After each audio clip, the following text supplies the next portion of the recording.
The suitcase clicked shut like the gavel on a death sentence. I hadn't planned to walk in at that moment. I'd actually stood outside the door for nearly 2 minutes, just listening. My heart didn't beat, it buzzed, like a cold, dangerous warning before a storm. And when I finally stepped in, it wasn't the luggage that hit me first. It was their laughter. Samantha, my wife, had her back to me. Her long blonde hair was perfectly styled, makeup flawless like she was off to a gala. Her daughter, technically my stepdaughter, Courtney, lounged against the kitchen island, tossing car keys like it was a game. "He won't do anything. He never does," Courtney said, her voice coated in contempt. Samantha didn't even turn around. She just zipped the suitcase and chuckled. "Exactly. That's why it's so easy." There was no shock, no guilt, just smugness. And that was what burned more than the betrayal itself. They were leaving me and treating it like brunch. I didn't say a word. That would have given them power. Instead, I placed a navy blue folder on the marble countertop, crisp and deliberate. The silence sucked the air out of the room. "What's that?" Samantha asked, finally looking over her shoulder. "A court injunction," I replied flatly, locking eyes with her. "Freezes every asset in your name. Effective as of this morning." She blinked, laughed once, like it was a joke. But I didn't stop there. I turned to Courtney, who was already pale. "You're not on the lease," I said, handing her an envelope. "You've got 24 hours. Their mouths opened at the same time. No sound came out. And the silence that followed? That silence was symphonic. But before you think I was some cold mastermind from the beginning, let me tell you how we got here. Because it wasn't always like this. There was a time I would have begged her to stay. That was before I learned the truth. Before I watched the woman I loved lie with eyes so calm it made me question my own sanity. Before I caught her hands, the same ones that used to hold mine, tangled in someone else's sheets. But it started with something stupid. It always does. It was a Tuesday. I remember that because Samantha was wearing that tight gray pencil skirt she always pulled out when she wanted to feel powerful. Her words, not mine. She had an extra glow that day, not the good kind, the kind that made your gut churn with instinct. I asked how her day went, and she shrugged, kissed me on the cheek, and said she was exhausted. But her perfume smelled fresh. Her smile was plastic. And her phone? Always on silent now. That night, she took a shower, twice. I lay in bed, staring at the ceiling, my chest sinking under the weight of questions I couldn't ask. I didn't have proof. Yet. But the gut knows. It always knows. I didn't confront her then. I needed more. So I waited. Quietly. Carefully. Because when someone underestimates you, you don't correct them, you weaponize it. The next few days were hell. She laughed louder at her phone, hid messages with the reflex of a magician, changed passwords. And then, the moment that cracked the mask, she called me him. We were in the kitchen. I asked if she'd seen my keys. And she said, without looking up, "Check the desk, babe, like you did last night." Except I hadn't used the desk. Not for weeks. He had. I froze. She caught herself, bit her lip, tried to pivot with a joke. "I meant your laptop. You know, desk, laptop, same thing." But it was already too late. My skin went cold. My ears hummed. I smiled. And I said nothing. Because sometimes, silence is the sharpest blade. That night, while she showered again, I backed up her phone. I'm not proud of it. But I wasn't playing fair anymore. Within minutes, everything I feared became real. And worse. His name was Trevor. He was a coworker. Married. With kids. They'd been meeting during lunch breaks. Weekends when I thought she was with her mother. On our anniversary, when she claimed she had a conference. Each photo hit like a punch. His hand on her thigh. Her lips on his neck. Hotel receipts. A plane ticket. She wrote him poems. She told him she dreamed of running away. She told him I was boring. Predictable. Weak. I sat in the dark, reading every line, each word a bullet to my ribs. And then, I got up. And started to plan that I didn't scream. I didn't break furniture. I didn't confront her with the evidence like a man in a soap opera. That's what she expected. That's what all cheaters expect. Loud noise, crying, drama they can spin into sympathy. No, I sat there in the dark, the light from her phone glowing like fire between my hands, and I became still. Still like a man at the edge of something vast, not broken, not angry. Focused. She came out of the shower humming. That same stupid tune she always sang when she was proud of herself.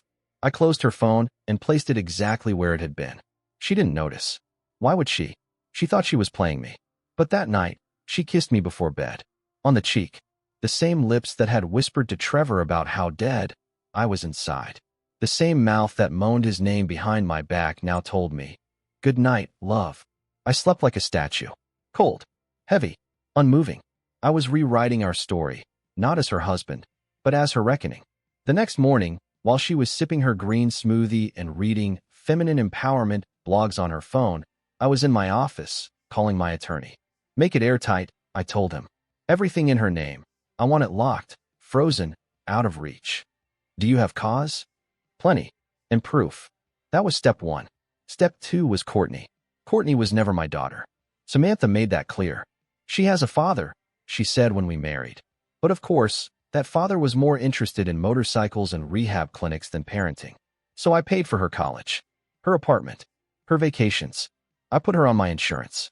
When she crashed her car, I bought her a better one. And she repaid me by helping her mom sneak out with another man. I heard her on the phone that Friday, standing in the hallway. "Yeah, we'll be at Trevor's by Saturday. She just needs to pack and make sure Dad's gone. Don't worry, he's clueless." Clueless. That word stuck like a thorn behind my ribs. They didn't even have the decency to whisper. I wasn't a threat to them. I was a ghost already buried. But ghosts can haunt. That weekend, I quietly moved some savings into a different account. Not hers, not ours. Just mine. Then I drove to a friend's law office and signed the necessary documents.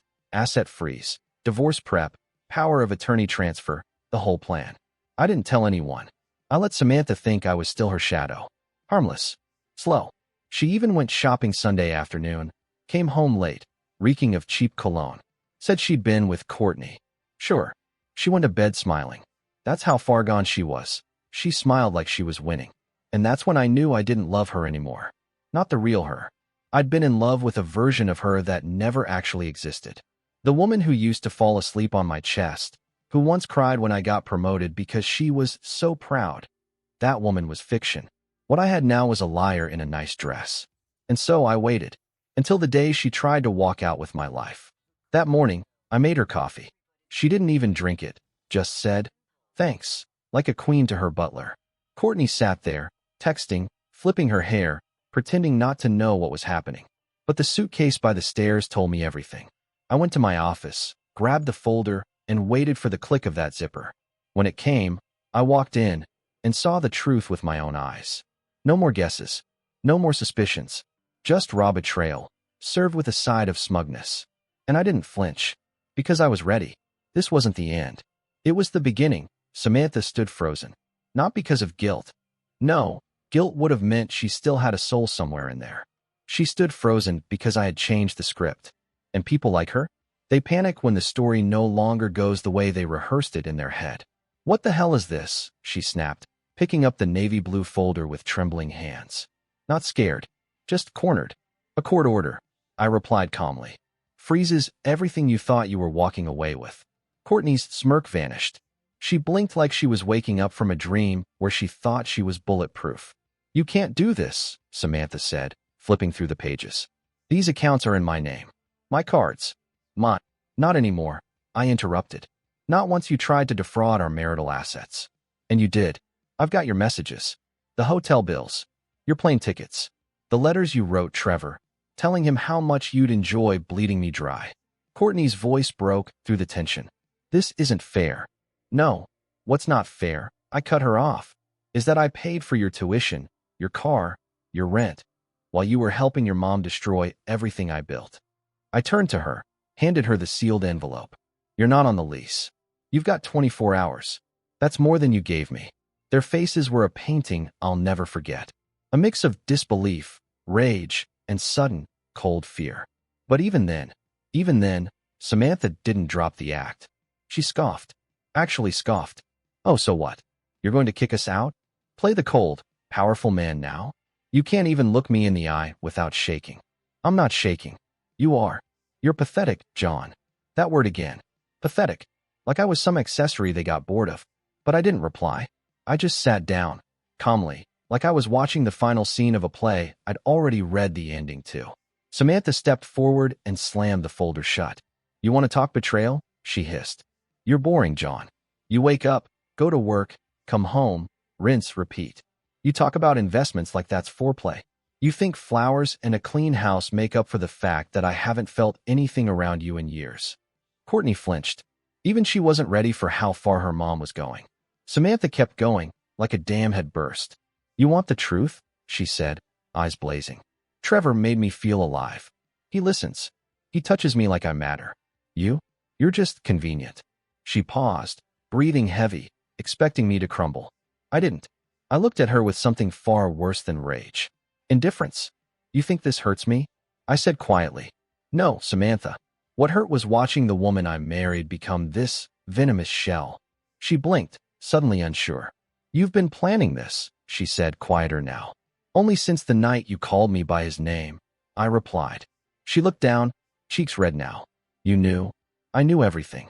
And I gave you a choice, without ever saying a word. You chose war. So now, you'll live with the consequences. Silence again. This time, it wasn't victorious. It was shattered. Courtney tried one last shot. You're throwing away your marriage, your family, over some texts. I laughed, really laughed, for the first time in weeks. I'm not throwing anything away.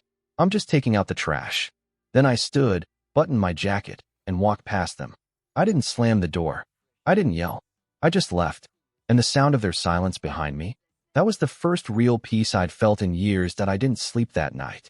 Not because I was haunted by regret, but because for the first time in years, I wasn't. My bed felt unfamiliar without her next to me, but not in the way you'd expect. There was no longing. Just space. Clean, quiet space. And for a man who'd spent years drowning in noise, emotional manipulation, backhanded remarks, icy silences, that silence felt like oxygen. The next morning, I made coffee. Strong. Black. No distractions. I didn't check my phone. I knew it was blowing up. I knew she was spiraling. Sure enough, by noon, my attorney forwarded me a voicemail Samantha had left on his office number, ranting about abuse of power, controlling behavior, and unlawful freezing of accounts. Her voice cracked halfway through, though. She was slipping. But here's the thing about liars. They only sound powerful when they believe they still have leverage. Now, she had none. I checked the security footage later. Yes, I'd installed cameras 2 weeks ago. Paranoia? No. Preparation. And watching it now was like rewatching the final act of a tragic play. At exactly 9:13 p.m., I watched Samantha drag that suitcase down the porch steps with Courtney behind her, fuming and stomping like a brat denied a toy. They stood by the car for 10 minutes. Talking. Yelling. Samantha even threw her phone to the ground at one point. Courtney picked it up like a maid. Then, they just sat in the car. Engine off. Like two villains realizing they had no plan for what happens after the heist fails. Trevor never showed up. I smiled. Because I'd made sure of that. Earlier that day, I had a little conversation with someone who wasn't expecting to hear from me, Trevor's wife. Jennifer. She answered after 2 rings. Hello. Jennifer? My name is John Whitaker. I think we need to talk. It's about your husband. What followed was 20 minutes of rage, gasps, tears, and finally, resolve. She didn't scream. She didn't hang up. She asked for screenshots. I sent them all, and I ended the call with just one sentence. I'm not asking you to hurt him. I'm just asking you to stop protecting him. And she did. Trevor went underground the same day. Cut contact. Blocked Samantha. Froze like a coward once real consequences landed at his feet. Samantha probably thought he'd be waiting with open arms. But cheaters never catch each other. They collide. Hard. By the evening, I was watching TV. Something dumb and light. I had a glass of whiskey in one hand, a steak on my plate, and peace around me. At 11:37 p.m., the doorbell rang. I already knew who it was. I didn't answer. She rang again. Then knocked. Then texted. Samantha, we need to talk. I didn't mean what I said. Samantha, you ambushed me. That wasn't fair. Samantha, I loved you once, John. Please just open the door. I stared at the screen. My thumb hovered. Then I deleted every message. Peace doesn't come easy to men like me. We give. We endure. We forgive too much. But when we finally stop, we become something else entirely. Not monsters. Not villains. Just men who've had enough. And I had reached enough. I walked upstairs, turned off my phone, and let her stand out there in the cold. She'd chosen her exit. She just didn't expect the door to lock behind her, be why morning, she was gone. The porch was empty, the driveway bare, save for the faint outline of tire marks that led nowhere. No apology note. No second attempt. Just silence again. And yet, somehow, she still lingered. It's strange how betrayal doesn't vanish with the betrayer. Her perfume still clung to the curtains. A single mug, hers, still sat in the sink. Her robe hung behind the bathroom door like it was waiting for her to slip back into it and pretend none of this ever happened. But ghosts don't need bodies to haunt you. I walked through the house like I was trespassing in my own life. Every corner whispered memories that now felt artificial. The laughter at the kitchen table, the long Sunday mornings, the late-night talks in the hallway when we still pretended we were a team. It was all poisoned. Every moment we'd shared had a shadow now, and I had to decide whether I would let it consume me or erase it piece by piece. So I started cleaning. Not just cleaning, purging. Her clothes? Gone. I bagged them in silence. The drawers in the bathroom? Wiped clean. I tossed every lotion, perfume, and overpriced cosmetic she used to hide the rot underneath. The framed photo of us at Lake Tahoe? Shattered. Not by accident. I threw it straight into the garbage can, glass shards and all. With every piece of her I removed, I felt lighter. But Courtney, she was another weight altogether. I wasn't prepared for how angry I was at her. Not just for siding with her mother, not just for helping her sneak around, but for enjoying it. For laughing while they gutted me. For treating me like some obstacle instead of the man who had kept both of them warm, fed, and safe for years. So when her 24 hours came and went, and she still hadn't picked up her things, I didn't hesitate. I walked into her room and started packing everything. She showed up halfway through, flanked by some tattooed guy in joggers who looked like he lived in a vape shop. "Are you serious right now?" she snapped, stepping in like she still owned the air. "You've got 5 minutes," I said, not even looking at her. "Everything that's not gone in 5 goes in the dumpster."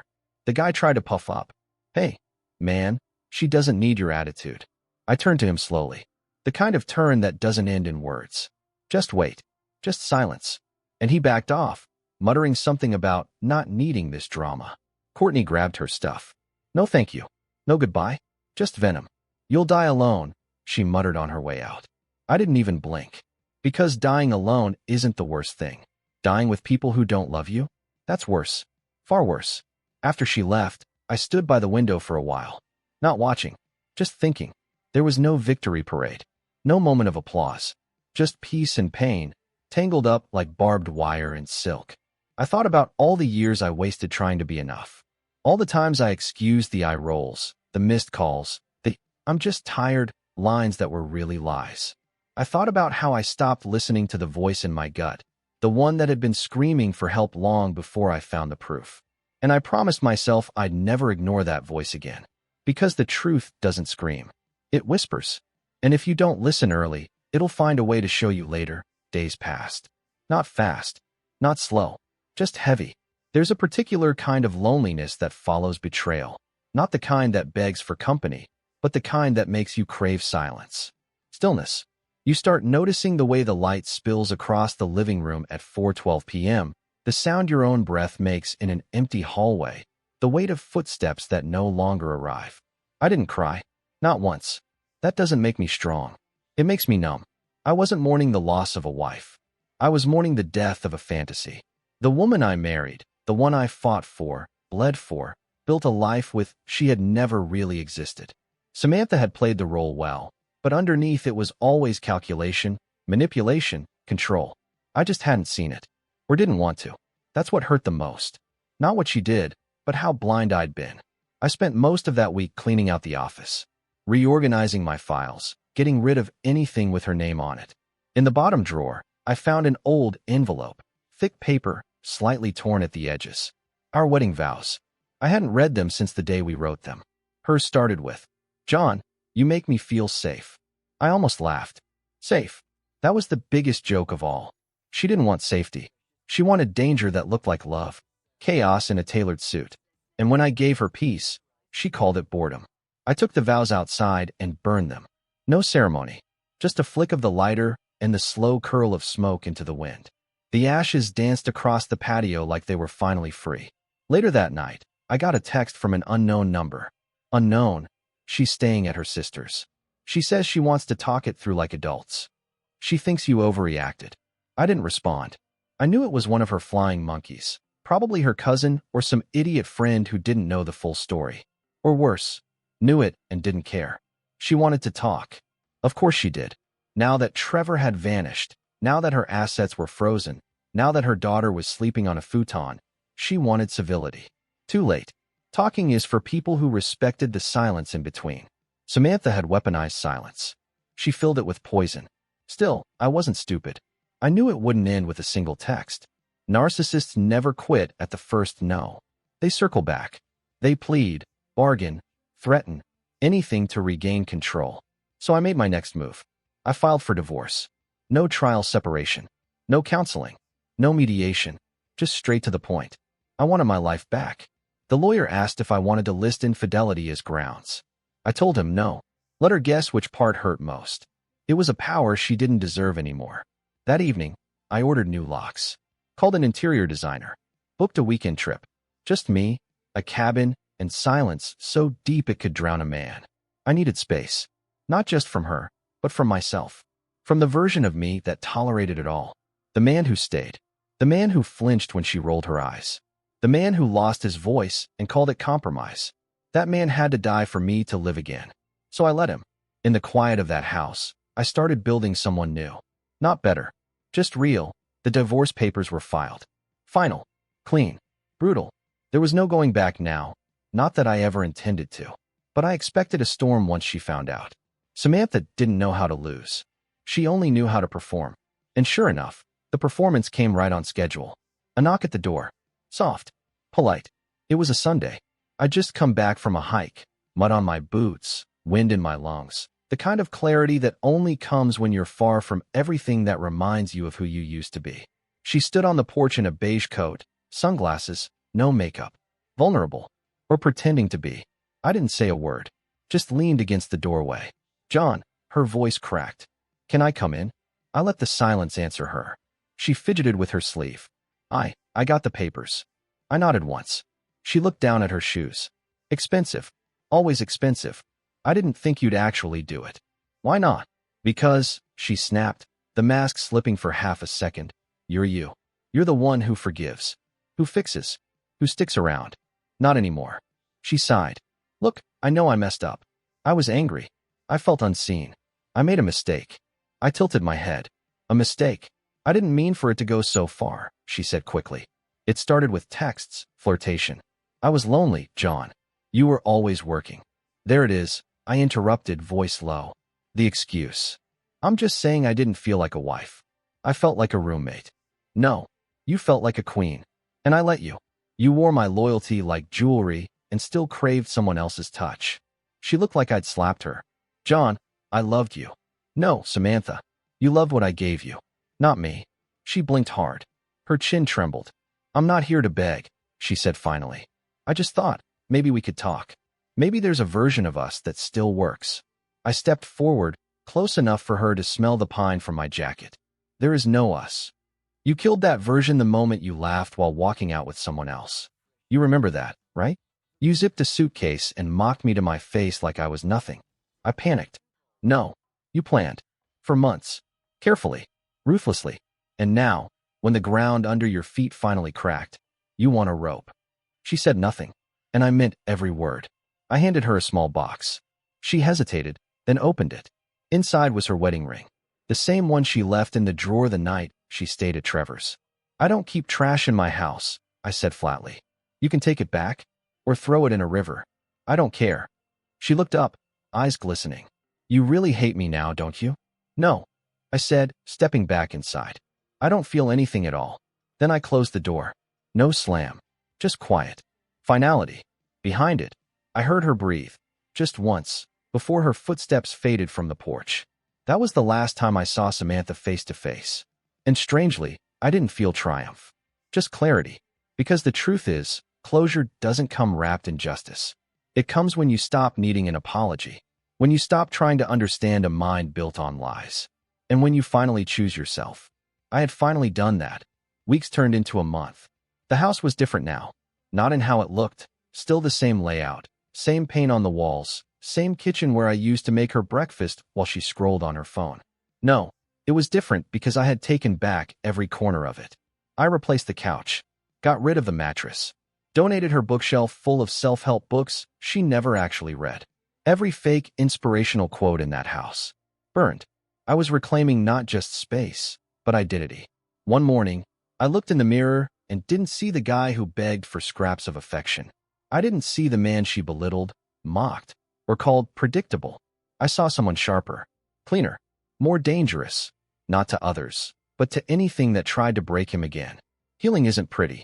It's not yoga and smoothies. It's rage. It's grief. It's looking at your own reflection and asking, why did I let that happen? But eventually, the answers come. Samantha tried to reach out again.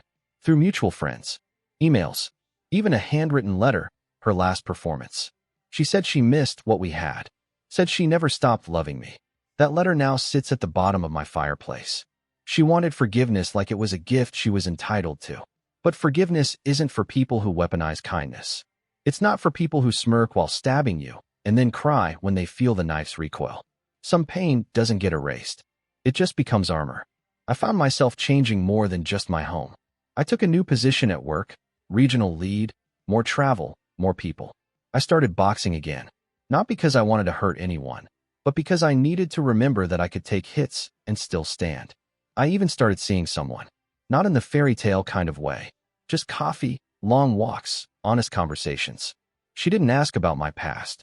She didn't try to fix me. She just listened. And when I told her what happened, she didn't flinch. She said, "You're not bitter. You're just done." And that meant more than she realized. Because she was right. I wasn't angry anymore. I wasn't looking for revenge. I had already won. Not in court. Not on paper. But in the way that actually matters. I survived her. She'll keep telling her story, spinning it to make herself the victim. That's what people like her do. But I don't care. Because my story, it's not about her anymore. It's about the man who rebuilt himself from the wreckage she left behind. The man who walked into a room full of lies, placed a folder on the table, and left without raising his voice. The man who once thought love meant suffering quietly, but now knows love starts with self-respect. If you're reading this, and you're in that space, that quiet ache where you know something's wrong but can't prove it, listen to your gut. It's not lying. And if you ever find yourself standing across from someone who looks you in the eye and laughs while they rip you apart, don't argue. Don't beg. Just place the folder on the table and walk away. Because sometimes the most powerful thing a man can do is leave without looking back.